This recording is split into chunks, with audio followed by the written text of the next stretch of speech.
네, 이준석 전 국민의힘 대표가 연일 신당 띄우기에 나선 가운데 인요한 혁신위원장은 이 전 대표를 끝까지 안고 가겠다는 입장을 밝혔습니다. 한편 여야도 총선 기획단을 공식 출범시키면서 총선 체제에 돌입했는데요. 오늘의 정치권 이슈 최진영 변호사, 김홍국 전 경기도 대변인 두 분과 함께 짚어보겠습니다. 어서 오십시오. 네, 안녕하십니까? 안녕하십니까? 네, 이준석 전 대표가 올 연말 신당 창당을 시사를 했습니다. 심지어 한 인터뷰에서는 비명계와 접촉하고 있다 이런 발언까지 나왔는데 지금의 움직임 좀 어떻게 판단하고 계신지 여쭤보죠. 나름대로 이른바 제3지대를 향한 그 킥오프다, 뭐 이렇게 좀 표현을 할 수는 있을 것 같습니다. 축구가 이제 시작되거나 아니면 배가 이제 출항하려고 하는데 출항조차 아직 못한 것이죠. 지금 이 상태에서 이제 신당 창당이 순조롭게 될 것인가에 대해서는 조금 더 지켜봐야 되겠습니다만. 이른바 제3지대에 관한 제3지대의 성공의 3대 요소란 것이 일반적으로 있죠. 첫 번째가 양대 거대 정당에 대한 피로감. 요거는 분명히 있는 것 같습니다. 근데 두 번째가 중요한 것인데 대선 주자급 리더.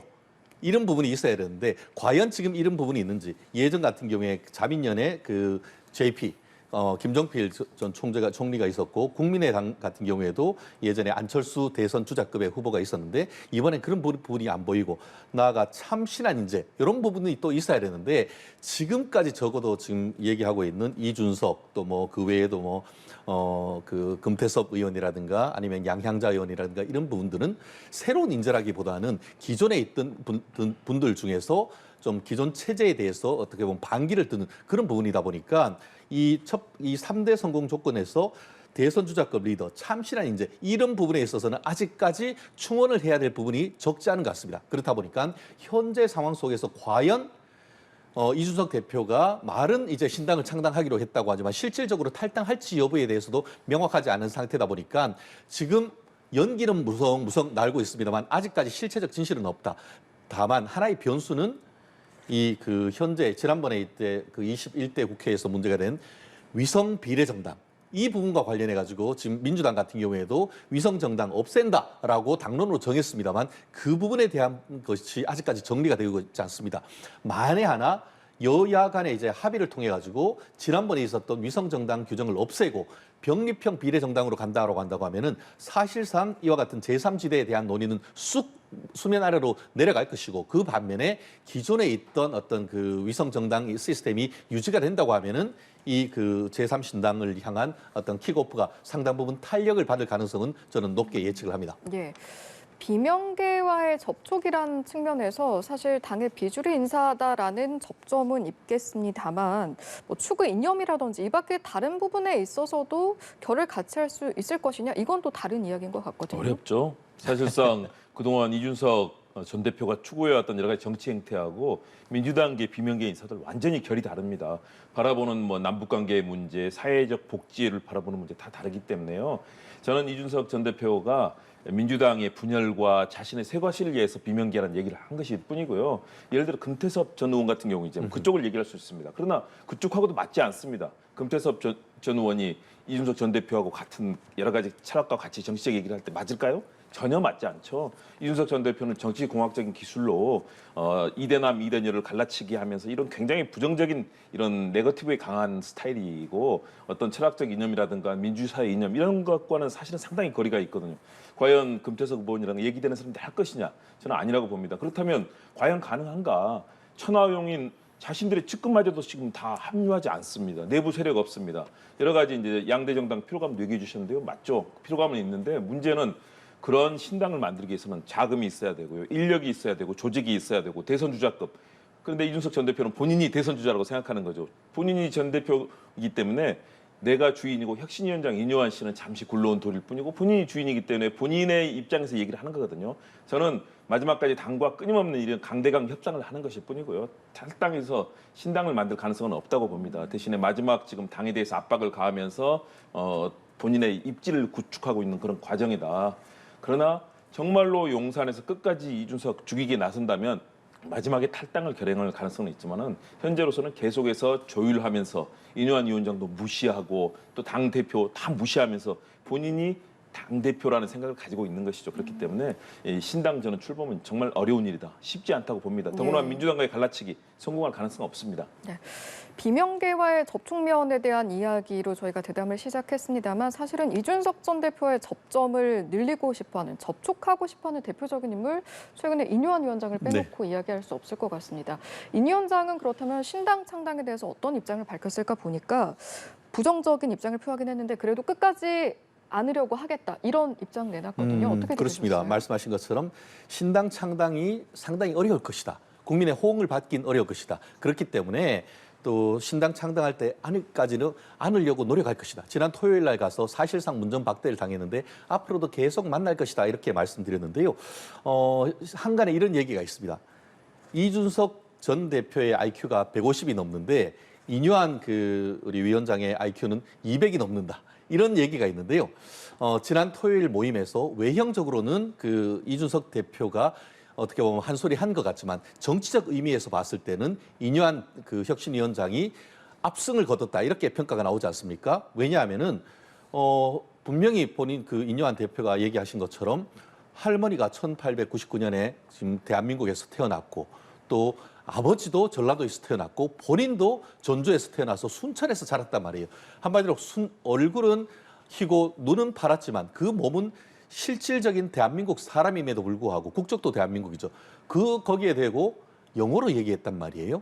그렇다고 하면은 이렇게 해서 얘기도 하는 것은 한마디로 이준석을 옹졸한 사람, 인종차별주의자 이런 반응으로 어떻게 보면 해석될 수밖에 없는 건 아니겠습니까? 그렇다는 점에서 인유한 혁신위원장이 지난 부산에 내려감으로써 아까 얘기한 것처럼 끝까지 만나겠다라고 해서 이준석 대표를 묶어두고 나아가 이준석 대표의 어떤 정치적 위상을 상당 부분 축소시켰다라는 점에서는 지난 토요일에 어떤 만남이 어떻게 보면 많이 국민의힘으로부터 떨어져 나갔던 사람들을 오히려 돌아오게 하는데 상당히 큰 역할을 했단 말이에요. 그리고 이와 같은 반응은 이준석 대표도 상당히 부담이 될 수밖에 없단 말이에요. 그렇다는 점에서 첫 술에 배부를 수는 없죠. 그렇지만 인유한 대표가 다른 사람한테 얘기도 하지 않고 혼자 비행기표 끊어서 내려가서 또 혼자 기차 타고 올라오신 그런 모습이라든가 최대한 눈을 낮춰가지고 나이는 내가 많지만 정치는 선배이기 때문에 선배를 예우하려는 그런 모습은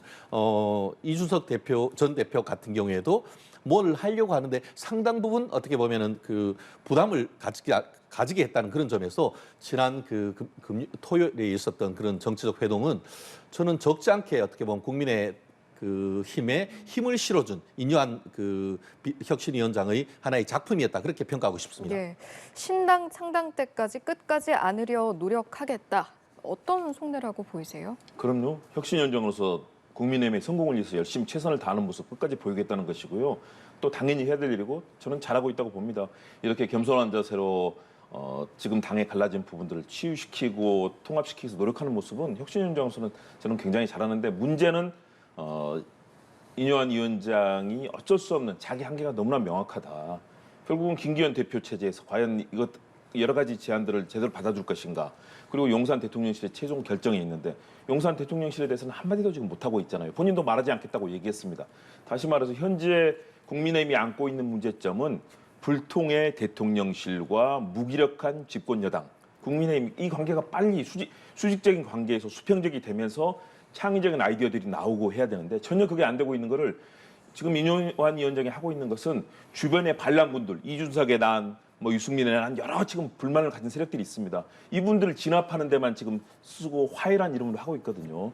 결정적으로는 용산 대통령실이 적극적으로 집권여당과 좋은 정책을 만드는 데 나서게 하고 국민들의 어려움을 돌보는 쪽으로 가야 되는데 지금 그 부분에 대해서는 전혀 얘기를 하지 못하고 있는 상황이기 때문에 인유한 위원장은 자기가 할 수 있는 한도 내에서는 열심히 하는 겁니다. 대신에 이것이 이준석 전 대표에 대해서는 힘겨루기를 하는 과정 중에서 이런 문전박대를 당하고 저는 서로 일단 약간 부기긴 했지만 인유한 위원장이 그래도 노력하는 모습을 보여줬다. 혁신위가 그런 모습을 보임으로써 국민의힘의 지금 상처를 조금 마물게 하는 효과는 있는데 과연 그것이 진정으로 국민의힘의 정치력을 회복할 것이냐. 그러지는 못할 거라는 점에서 일정한 한계를 가지고 있는 그런 상황 속에서 열심히 하고 있는 모습이다라고 평가합니다. 저희가 이야기를 나누면서 지금 부산 토크 콘서트 이야기가 중간중간 나오고 있는데 사실은 이제 서로를 염두에 두고 오간 발언이 환자는 서울에 있다, 부산에 있다 이런 이야기도 오고 갔거든요. 일단 1차적으로 왜 나온 이야기인지 그리고 2차적으로는 양측의 입장 어떻게 바라보셨는지 여쭤보겠습니다. 그렇습니다. 오늘 뭐 한 보수계 신문 첫 화면에 크게 톡 콘서트 하는 사진 가운데는 이제 이준석 대표가 있고 또 이 청중석에 인요한 혁신위원장이 앉아 있는데 그렇게 앉아 있는 상황 속에서 이준석 대표가 사실상 모두에 있는 사람을 보고는 진짜 환자는 서울에 있다. The patient is in 서울이라고 얘기를 했단 말이에요.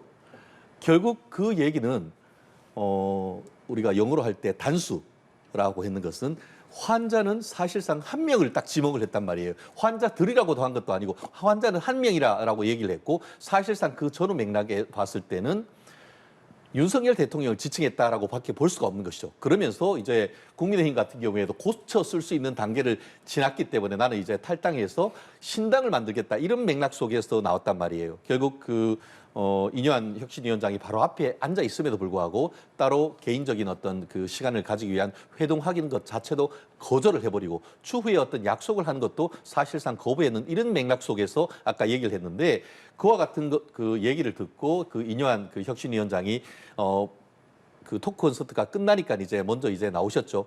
그러면서 이제 기자들이 달라붙어서 물으니까 제가 의사입니다. 그래서 아픈 사람을 감별하는 것은 아픈 사람 감별사는 바로 접니다. 라고 하면서 이 환자는 오히려 서울보다는 부산에 있는 것 같다. 이런 얘기를 하는 것이죠.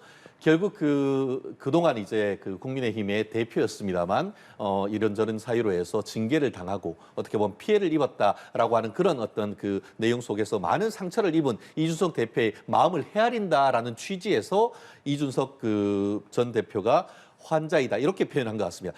오히려 그 반면에 이준석 대표가 얘기하는 환자는 정말 정치 환자다. 그리고 정치의 어떤 자기 어떤 중심주의로 지나치게 강한다 하는 그런 맥락이어서 이준석 대표가 얘기하는 환자는 상당히 부정적인 의미다라고 보이는 반면에 이 인요한 혁신위원장이 얘기하는 것은 많이 상처를 입은 피해자이기 때문에 제가 같이 만남으로써 같이 그 아픔을 극복해보자라고 하는 그런 어떤 정치적 맥락이 있다는 점에서는 어떻게 보면 인요한 혁신위원장이 여전히 이준석 대표를 끌어안으면서 우리가 같이 나갈 수 있다라는 그런 신호를 강하게 보내는 그런 맥락이었는데 그럼에도 불구하고 인 위원장 같은 경우에는 만나지 못한 것에 대해서 상당히 좀 섭섭하다. 그리고 특히 본인이 나는 전라도 사람이다 라고 얘기를 하면서 한국인이라고 하는데 거기에 대두고 사람들이 다 있는데 한국어도 아니고 영어를 하는 그런 모습이 적어도 일반적인 상식을 가진 사람의 입장에 봤을 때는 섭섭하지 않을 수 없다라는 점에서는 인요한 혁신위원장의 말씀에 상당 부분 공감할 수밖에 없었습니다. 네, 환자라는 발언은 같았다. 하지만 그 해석, 행간은 달랐다라는 맥락의 의견이셨는데요. 공감하십니까? 뭐 그런 부분이 있죠. 그러나 우리 최 변호사님은 굉장히 긍정적으로 평가해 주시는 것 같은데요. 인요한 위원장은 이 사람의 병을 다스리는 그런 의사로서의 환자를 다루는 건 능숙한 분이지만 정치적인 그런 갈등에 있는 상황을 조율하는 데는 그런 경험이 없습니다. 다시 말해서 지난번에도 히든크론을 얘기하셨는데 전혀 히든크가 아니다. 전혀 경험이 없고 정치 분야에서 협상을 이끌 수 있는 실제로 그래서 당 지도부라든가 또는 이준석계라든가 다양한 국가 소통을 통해서 어떤 결과를 혁신위가 내놓아야 되는데 사실상 독자적으로 내놓고 지금 아무런 반응도 얻지 못하고 있지 않습니까? 뭐 내놓고 있는 여러 가지 안들이 있지만 거기에 대해서 친윤계를 비롯해서 모두가 다 이 반응을 하지 않고 있는 그런 상황들인데 인요한 위원장이 이 발언은 결국은 노력은 했는데 점점 더 악화되는 두 사람의 관계를 저는 보여준다고 봅니다. 이준석 전 대표로서는 환자는 분명히 용산에 있는 윤석열 대통령을 지칭을 한 것 아니겠습니까? 그렇다면 여기서 뭔가 달라지는 것을 인요한 위원장이 치료하라는 얘기인 거고요. 또 인요한 위원장은 반면에 이준석 전 대표가 같이 협력해주면 함께 할 수 있는 거 아니냐. 우리가 그 정도는 할 수 있다는 그런 얘기인데 서로 동상이몽을 꾸고 있는 겁니다. 양측이 서로 만날 수 없는 접점을 가지고 얘기하는데 과연 이준석 전 대표를 설득할 수 있을 것인가? 완전히 다르거든요. 현직 대통령을 이 병자로 취급하고 있는 그런 제가 아까 이준석의 난이라고 그랬는데 그런 정도로 평가를 받지 않습니까? 그렇다면 그 마음을 돌리기는 쉽지는 않을 거고요. 용산과의 협상을 통해서 뭔가 정치적 과실을 따내서 이준석 전 대표와 협의할 수 있을 때 이준석 전 대표 같이 할 건데 저는 일정한 시기가 되면 이준석 전 대표도 탈당할 수는 없습니다. 그냥 신당 만든다고 무작정 할 수는 없는 거고요. 그렇다면 일정한 시기를 보면서 계속 힘겨루고 하고 있는 과정이다. 그리고 인요한 위원장도 정치권에 입문한 초보로서 당대표급인 혁신위원장을 하면서 이미 스스로 이득은 많이 취했습니다. 그렇다면 같이 국민의힘이 같이 공동의 이익을 어떻게 가져갈 것이냐 그 조율하는 것은 굉장히 어려울 것이기 때문에요. 굉장히 쉽지 않은 험난한 길이고 또 실패할 가능성이 높다는 쪽에 저는 좀 방점을 둡니다. 저는 짧게 그거에 대해서 코멘트를 하면은 지금 이인영 혁신위원장은 완전히 잡을 수 있으면 100점입니다. 그렇지만 설령 그 이준석 전 대표가 탈당을 한다 하더라도 어제 보였던 이준석 대표의 굉장히 옹졸하고 오만한 태도, 정말 그렇게 그 연세에 드신 분이 갔음에도 불구하고 어떻게 보면은 개인적인 장소도 어떻게 미팅을 가지지 않고 거기에다 대고 영어를 했던 그런 모습을 보면서 이준석 전 대표가 저런 사람이었어? 이제는 도저히 이제 껴안고 같이 가기 어렵겠다라는 것을 단순히 보수적인 어떤 시각을 가진 사람뿐만 아니고 중도의 층에 있는 사람들도 그런 식의 어떤 생각을 많이 가졌단 말이에요. 그래서 아까 말씀드렸듯이 인요한 위원장의 그 어떤 그 방문을 통해 가지고 이준석 전 대표의 이 정치적 입지를 상당 부분 축소시켰다라는 점에서 설령 플랜 1으로서 잡지를 못한다 하더라도 플랜 B로서 어떻게 보면은 추후에 미칠 수 있는 영향력을 상당히 축소시켜 가고 있다. 그런 점에서는 상당히 어떻게 보면 국민의힘 그 지지자들 입장에서는 의미 있는 모임이다라고 밖에 할 수 없는 것이죠. 예. 거기서 한마디만 저도 커멘트를 하시니까 예. 100점이 아니고요. 정말 심각한 문제입니다. 이준석 전 대표도 가벼운 모습을 보였습니다. 인요한 위원장도 마찬가지죠. 전 대표입니다. 최소한 전 대표에 대해서는 예우를 취했어야 되는 거죠. 사전에 얘기하고 서로 협력할 수 있는 길을 만들어야 되는데 갑작스 감으로써 결국 이준석 전 대표를 화나게 만든 것 아니겠습니까? 이준석 전 대표도 성급했지만 그런 정치적 위상을 가진 사람을 무조건 폄훼하고 뭐 나쁘다 이렇게 얘기하는 것은 저는 바람직하지 않다고 봅니다. 정치인들이 자신들의 이익을 가지고 하는 행보 아니겠습니까? 그렇다면 정당의 이익 그리고 그것이 국민의 이익에 부합되고 국가 이익에 부합되는가, 민주주의 원칙에 부합되는가 이걸 가지고 따져야 되는 것이지 마치 뭐 한 사람의 태도를 가지고 정치인들을 폄훼하고 이것은 바람직하지 않다고 봅니다. 대신에 집권 여당의 전직 대표나 혁신위원장답게 모든 정책을 지금 누가 대사면을 합니까? 국민이 대사면을 해줘야 되죠. 그런 여러 가지 범죄적 행태를 저질렀는데 마음대로 사면하고 이거 민주주의 원칙을 어기는 것 아닙니까? 이런 부분을 질타하고 바꾸도록 해야 되는 것이지 어떤 태도를 가지고 얘기할 건 아니라고 봅니다. 정치입니다. 네. 이런 상황에서 인 위원장, 박근혜 전 대통령 또 김종인 전 위원장과 각각 만날 예정이라고 하는데 사실 두 인물의 경우 뭐 정치의 시작점에는 과거 그리고 최근 활동에서 어떤 접점이 있는 인물들이라고 할 수 있거든요. 인 위원장 이런 광폭 행보의 배경은 어떻게 분석을 좀 하시는지? 한마디로 키워드는 통합 아니겠습니까? 두 가지 깃발을 들었습니다. 이인영 혁신위원장은 하나는 통합, 하나는 혁신. 그렇기 때문에 통합의 키워드로 첫 그 취임의 행보는 동서통합, 정치적 통합을 위해서 광주 5.18 묘역에 가서 무릎을 꿇었습니다. 그렇게 하면서 그 광주에 있던 분들과 만나고 왔었는데 이제 당내 통합을 위해서 지금 첫 번째로 찾아간 것이 부산을 가서 이준석 전 대표를 만났지 않습니까? 그 해서 이제 낙동강 라인, 이른바 경부선 라인 제일 끝에 부산까지 갔다고 하면은 그 다음에는 어디겠습니까? 대구겠죠.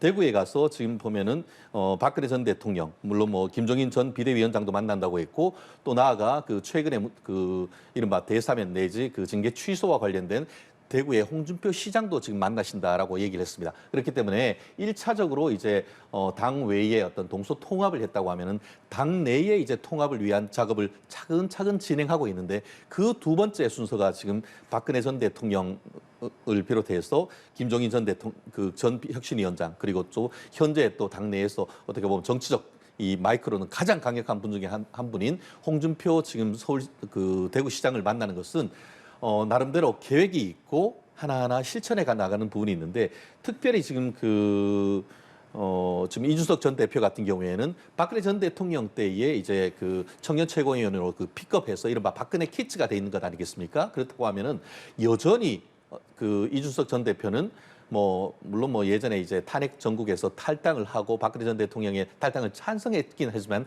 여전히 인간적인 측면에서는 박근혜 전 대통령이 정치적 영향을 미칠 수 있는 그런 가능성도 배제할 수가 없죠. 그러다 보니까 지금 최근에 TK 지역의 어떤 그 윤석열 대통령에 대한 지지율이 떨어지는 그런 부분을 가서 박근혜 전 대통령을 만남으로써 지지율을 올릴 수도 있고 나름대로 TK 지역, PK 지역을 이른바 집특기를 잡는 전략으로 봐서는 상당히 중요하고 거기다가 특히 지금 김종인 그 전 비대위원장 같은 경우에는 얼마 전 같은 경우에도 지금 이준석 전 대표를 만났지 않습니까? 본인이 스스로 어떤 중요한 의사결정하기 전에는 반드시 만나는 분이다라고 했는데 그때 찾아와서 무슨 얘기를 하시는지 물을 수도 있고 또 경우에 따라서는 김종인 그 비대위원장에게 어떤 역할을 부여하면서 다시 한번 그 국민의힘에게 힘을 실어달라라는 그런 그 메신저를 할 수도 있는 그런 부분도 있기 때문에 이번 주에 어떤 정치 행보 좀 지켜봐야 할 부분이 있지 않나 생각합니다. 네, 마찬가지 질문 드리겠습니다. 네, 저는 걱정입니다. 지금 가장 핵심이 뭡니까? 지금 민생이 어려움에 처해 있고 구리역 외교에 남북 관계는 꽉꽉 막혀 있고 지금 대한민국 국민들의 민생 정말 어렵습니다. 경제도 어렵고요. 그러면 여기서 혁신하는 정치에 혁신하는 모습을 보이기 위해서는 그 중심 문제를 다뤄야 되거든요. 그 중심에는 용산 대통령실이 있고 윤석열 대통령이 있습니다. 그리고 김기현 당 지도부가 있고요. 여기에 대해서는 한마디도 않고 주변부에 윤 대통령이나 당 지도부의 대척점에 있는 분들이 있죠. 김종인, 뭐 이준석, 홍준표 이삭죽기해서 뭔가 자꾸 진압하는 이런 모습을 보이기보다는 대범하게 용산의 잘못된 것들을 과감하게 얘기하고 바꿔야 된다. 거기서 국민의힘의 쇄신이 시작되는 것인데 그 혁신을 하지 않고 주변부에서 계속 오가고 있습니다. 결코 이런 혁신은 성공할 수 없습니다. 대통령과 용산에 협력하는 방식으로만 가서는 집권 여당의 혁신은 성공할 수 없는 것이고요. 더 큰 혁신을 할 게 있습니다. 지금 윤석열 정부가 가장 부족한 게 뭡니까? 협치입니다. 제가 인유한 위원장이라면 과감하게 이재명 대표 방문 요청을 해서 저는 가서 만나서 지금 용산 대통령실 이런 상황인데 우리 같이 협치하자라고 먼저 손을 내미는 겁니다. 이렇게 해서 야당과의 협치가 돼야 법안이 통과되고 입법이 되고 예산과 조직, 국가가 돌아갑니다. 지금 꽉꽉 막혀 있는 이 모든 원인은 용산 대통령실의 불통정치 그리고 이재명 전 대표를 비롯한 야당을 완전히 차단하고 있는 이 상황 아니겠습니까? 이 혁신위원장이 이걸 풀어야 되는데 주변부에 가서 이삭죽기 하면서 이 용산 대통령실에 불화하는 분들만 자꾸 달래려고 하는 이 모습 과연 성공하겠습니까? 제대로 혁신하라. 파괴적 혁신이라는 말이 있습니다. 그렇게 혁신해야 진정 성공하는 것이지 저는 이인영 위원장 겉멋만 부리는 게 아닌가 좀 그런 생각이 듭니다. 네. 일단 인유한 위원장이 혁신안을 통해서 전하는 어떤 메시지도 있을 텐데 최근에 보면 희생을 고리로 해서 당 중진과 친윤계 불출마 또 험지 출마 권고 뭐 이런 내용들이 나왔습니다. 일단은 국민의힘 당 내부 실제로는 어떤 분위기라고 하던가요? 거침없는 요한 씨, 뭐 이런 얘기가 있는 것 같습니다. 실질적으로 거침없이 윤석열 대통령에 대해서도 할 말은 하겠다라고 이 취임 일성을 밝혔었지 않습니까? 이러한 모습은 민주당의 김은경 혁신위와 완전히 좀 대비가 되는 것 같습니다. 김은경 혁신위원회는 이른바 이재명 혁신위원회라고 하면서 이른바 이준석의 아바타냐 말만 혁신인 것이지 친명 그 혁신위원장이라고 얘기를 해서 1차, 2차, 3차 혁신위원 어떻게 보면 안을 냈지만 하나도 받아들이는 것 자체가 사실은 없었지 않습니까? 그 반면에 지금 이뇨한 혁신위 같은 경우에는 지금 많은 얘기를 하고 있고 1차적으로 지금 얘기했는 부분이 있어서 이 대사면 내지는 징계 취소 이 부분과 관련해서 이미 관철시켜 냈지 않습니까? 그를 통해서 그 과정에서 약간의 어떤 잡음이 있었습니다만 대통합을 위한 어떤 징계 취소를 통해 가지고 어쨌든 상처를 취하는 모습 그리고 혁신위의 목소리가 국민의힘의 최고위원회에 통과되는 그런 모습을 1차적으로 보였단 말이에요. 그러면 이제 조금 더 큰 쉽지 않은 어젠다를 지금 던졌단 말이에요. 그 내용이 이 중진에 대해서 친윤계 불출마 또 험지 출마 얘기를 하면서 단순히 친윤계를 넘어서 대통령 측근의 험지 출마 이렇게까지 해서 윤석열 대통령을 직접적으로 언급하고 있단 말이에요. 민주당에서 언제 이런 얘기가 나온 적이 있었습니까? 이제 이 안을 냈기 때문에 공은 국민의힘 김기현 대표를 위한 최고위원회의 결정에 달려 있습니다. 근데 전체적으로 만약에 김기현 대표 측이 이 얘기를 받아들이지 않는다? 그러면은 국민의힘은 갈라지고 내년 총선은 볼 것도 없단 말이에요. 그렇기 때문에 여론의 힘을 얻은 이른바 호랑이를 탄 기세, 기호지세로 지금 이뇨한 혁신위원장이 밀어붙이고 있기 때문에 제가 봤을 때 이것이 100% 통과되기는 쉽지 않을 거예요. 그렇지만 상당 부분 통과됨으로써 국민의힘에 대한 국민들의 눈이 이것 봐라. 뭔가 좀 하고 있네. 라고 하는 시각으로 전체적인 어떤 예. 지난 10월 11일 날 있었던 강서구 재보궐선거의 어떤 따르는 후폭풍을 잠재우고 새로운 바람을 일으키고 있다는 그 사실만으로도 지금 이뇨한 혁신위원장의 어떤 활동은 저는 굉장히 높은 점수를 주고 싶습니다. 예, 앞서 이제 공은 최고로 넘어갔다라고 하셨는데 앞서 여당 내부는 술렁이는 모습 보이기도 했거든요. 실제로 최종적으로 지도부에서는 이 권고안 받아들이리라고 보십니까? 받아들이지 않죠. 이미 이철규 인재영입위원장 영입이 됐고요. 소위 말해서 친윤계가 사실은 큰 키를 다 잡고 있습니다. 지도부는 다 김기현 대표를 비롯해서 친윤인데요. 사실상 얘기는 나왔지만 결국은 태산명동 서일필 알고 보니까 쥐한마리밖에 없는 그런 상황이 되고요. 이뇨한 혁신위를 기호지세라고 그랬는데 저는 김효지세라고 봅니다. 고양이 등에 타서 지금 아무것도 그리지 못하고 말은 꺼냈습니다. 아무것도 지금 못하고 있습니다. 실제 얘기했는데 의원들 다 그중에 이용 의원이 그런 얘기했습니다. 불출마하면 하겠다. 이게 말이 됩니까? 나는 불출마하겠다 이래야 되는 거지. 불출마하면 하겠다. 오직 한 명 얘기하고요. 아무도 나서지 않고 있습니다. 그리고 더군다나 3선, 4선 한 영남의 의원들이 쏟고 나서 당선이 되겠습니까? 본인들은 분명하게 이것은 떨어질 수밖에 없는, 낙선할 수밖에 없는 그런 운명이라는 것을 알기 때문에 그 길을 선택하지 않을 것이고요. 끝까지 반발을 할 겁니다. 과연 이것을 추동할 수 있는 지도부의 힘이 있느냐. 지도부가 혁신하고 도덕적으로 정말 뛰어나야 되는데 지금은 사실상 용산 출장소에 검사들이 몰려온다. 또 청와대 행정관과 비서관 30명, 40명이 몰려온다고 지금 다들 겁을 내고 있는 상황 아닙니까? 그렇다면 여기서 그런 것들을 단행할 수 있겠습니까? 그리고 약간 민주당이 말 못한다고 하는데 민주당은 이재명 대표에 대한 공격, 비면, 반면 굉장히 민주적입니다. 얘기들이 많습니다. 지금 국민의힘에서 비판적인 얘기 내놓는 사람이 있습니까? 아무도 얘기하지 않고 조용하게 엎드려 있습니다. 때가 오면 말을 할 수는 있겠지만 그러나 그런 상황에서 언제든 자기 얘기를 할 수 있는 민주적 분위기의 정당이 돼야 된다. 그리고 김은경 혁신위는 초기에 불체포 특권이라든가 많은 걸 성공시켰습니다. 현재 내놓은 안들도 지금 얘기가 되고 있습니다. 국민의힘에서 초기에 대사면이라고 얘기했다가 지금 전혀 아무것도 안 되고 있는 거 아닙니까? 도리어 당사자들 반발하고 있고 지금 아무도 출마에 대해서 언급하고 있지 않습니다. 이뇨한 혁신위가 이룬 것은 화두는 던졌지만 아무런 성과를 내지 못하고 있는 김효지세, 고양이 등에 타고 이리저리 오가고 있는 상황인데요. 저는 이뇨한 위원장이 조금 전에 말씀드린 것처럼 용산에 대해서 할 말하고 야당과의 협치도 얘기하고 하면서 광폭 행보를 하면 기호지세가 될 수 있습니다. 그러면 제가 이 질문 한번 들어볼게요. 야당에서도 어떤 여당의 움직임들 그리고 나오는 혁신안들을 좀 주시해서 보고 있을 텐데 최근에 나온 이제 희생을 고리로 한 4가지 안, 그중에 몇 가지는 민주당에서도 마찬가지로 논의해보자, 동반쇄신 요구가 나올 만한 사안들도 있다고 보세요? 저는 거기까지 가지는 않을 걸로 봅니다. 왜냐하면 의원수 10% 감축안은 이미 민주당 반대했고요. 의원수를 감축한다고 정치가 효율화됩니까? 전혀 얘기가 안 되고 단지 책임 떠넘기식으로 나오는 안인 것이고요. 불체포 특권에 대해서는 이미 여야가 공감대가 이루어진 상황입니다. 그렇다면 나머지 특별하게 3선 이상 관련해서 과연 이뇨한 혁신위가 이거 제대로 추진할 수 있을 것인가. 민주당에서 얘기는 나오고 있는데 당내에서 계속 협의가 되는 과정입니다. 그렇다면 저는 당에서도 받아들이고 국민들도 공감할 수 있는 그런 상황이 될 때 이것들은 이루어질 수 있다. 민주당에서도 계속해서 혁신의 얘기가 나오고 그러나 그보다 더 중요한 것은 제대로 된 정책이다. 지금처럼 김포 서울의 면적의 절반인데 저기 동떨어져 있는 김포를 갑자기 서울로 붙인다고 하니까 이건 부동산 광풍을 불러일으키는 그동안에 했던 대한민국 모든 국토개발과 지방자치 정책을 완전히 역행하는 그런 정책이 나왔거든요. 이런 정책에 대해서 제대로 된 대안을 내놓고 국민들의 눈높이에 맞는 정책을 내놓고 국민들께 우리를 지지해 주십시오. 해야 이게 진짜 정당인 거죠. 그렇기 때문에 저는 민주당에서 최근에 지금 경제 성장률 3%다라든가 새로운 정책들을 지금 계속 가지고 얘기를 하고 있습니다.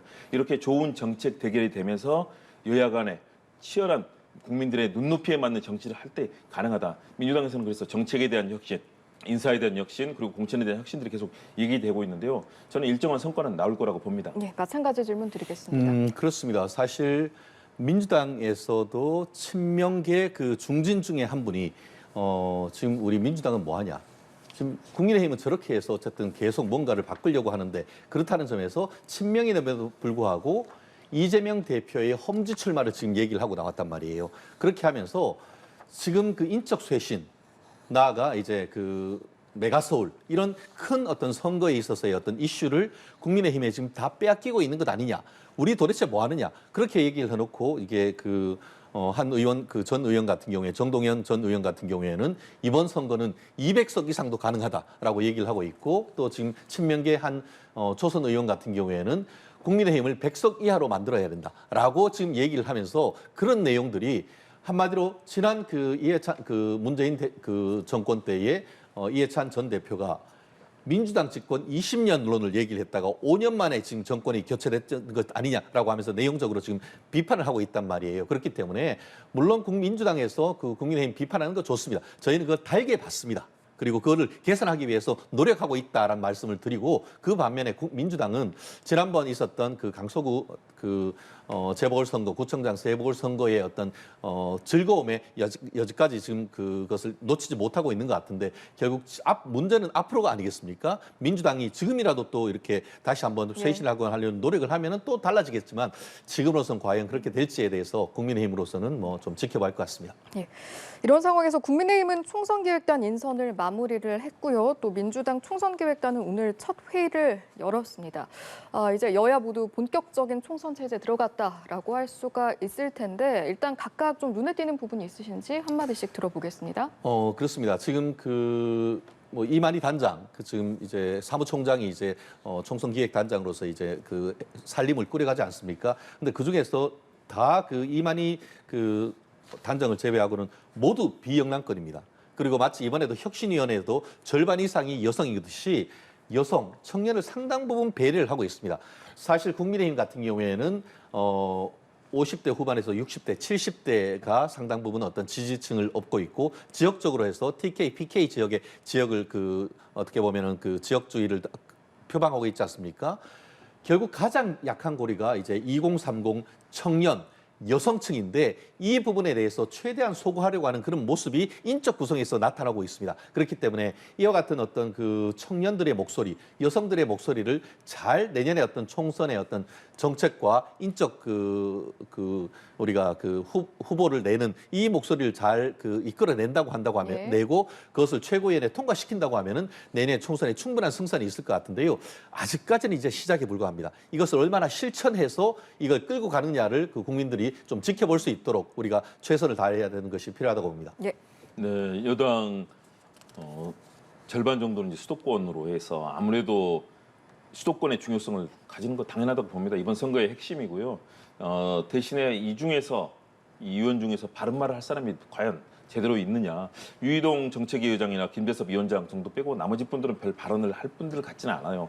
그래서 저는 방금 전에 얘기하신 것처럼 청년, 또 여성, 장애인 각계를 좀 배려하는 그런 적극적인 그런 총선 기획단 역할을 해주면 좋겠고요. 야당도 마찬가지입니다. 새로운 정책들 내놓고 지금 국민들이 굉장히 힘들지 않습니까? 민생에 대해서. 그런데 엉터리 정책들 지금 막 나오고 있습니다. 김포 무슨 메가시티라고 해서. 서울이 지금보다 커진다는 얘기인데요. 그동안 수도권의 과밀, 과포화, 어떻게 하면 지방을 살릴 것인가, 지방 소멸, 다들 국민들 걱정하고 있는데 이렇게 엉터리 정책 내놓고 제가 지방자치학회, 행정학회, 정치학회 많은 교수님들하고 또 통화를 하면서 같이 협의해 보는데요. 정말 어이가 없다는 얘기를 합니다. 어떻게 총선을 앞두고 이런 포퓰리즘도 아니고요. 표만 구걸하는 포퓰리즘 정책을 내놓느냐. 서울을 그러면 더 과포화 만들어서 수도권 밀집에 대한 온 국민의 걱정이 그렇게 큰데요. 이런 정책들 내놓는 데 있어서 과감하게 지적하고 더 좋은 대안 내놓고 어떻게 하면 할 것인가. 국민들 지금 괴롭지 않습니까? 이 부분에 대해서 여야 총선 기획단 모두 좀 더 고민하고 또 좋은 청년들을 발굴하고 좋은 여성인재 또 각계각층에서 그동안 소외됐던 분 중에서 유능한 분들을 발굴해서 대한민국 정치를 좀 일신했으면 좋겠다. 그런 생각입니다. 여기까지 듣고 마무리하겠습니다. 오늘 이 시간은 김웅국 전 경기도 대변인 최진영 변호사 두 분과 함께했습니다. 고맙습니다. 감사합니다.